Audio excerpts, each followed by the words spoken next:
This tutorial explores running a script over a database query. First thing we do is we bring up the database. Here's the HyperChem database. We go and open it and get the big database, which has got 10,000, 11,000 molecules in it. Now we want to run a query. Let's go do something simple again. We'll run a, let's see, we'll do an SQL search for molecules that have a name that begins with ACET, like that, and who have who have two carbons. See how many of these we get. 53. Okay, well, let's make this a little more explicit. Cetal, and run that again. 6, that's fine. Small database. So here's a database. What we want to do is a small set of molecules that we're going to do calculations on this set on this query.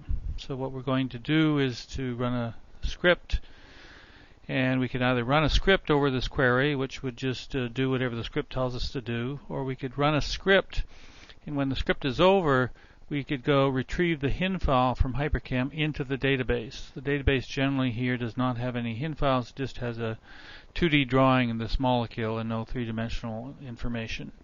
But if we do this, we will get the three-dimensional structure back into the database and can look at it later at any time.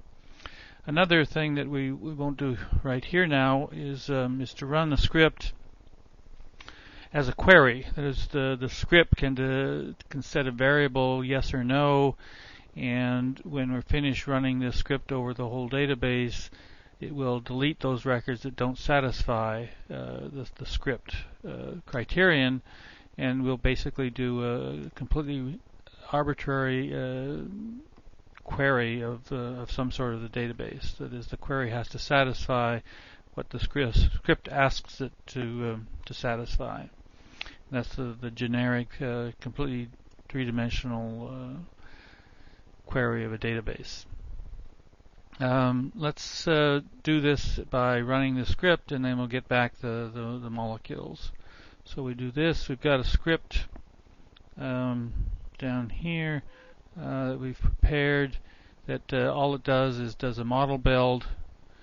This is pushes a menu button, the model build menu button, and then it does an optimization. We could put into the script what method we're using and the criterion for convergence and all that stuff, but we've sent that in HyperChem, and we're just going to do MM plus calculations, so we're not going to bother to do it here. We've done it already in HyperChem. We could do it here. So we save this script as a, say, test.scr, and then we go and run this script, and it does cycles over these 6 molecules until it's finished. And now we have in the database, we now have the structures for these. For example, this one, we look at the HIN file. It's filled in with real numbers, if you like. We can take that molecule, put it back into HyperChem, for example, and this is an optimized structure. We could see that by doing a single point. Its gradient is less than 0.01, our criterion for the optimization. And so we've optimized this, and the optimized structure is now in the database. We can save this query either to an external database or as a table within the current database.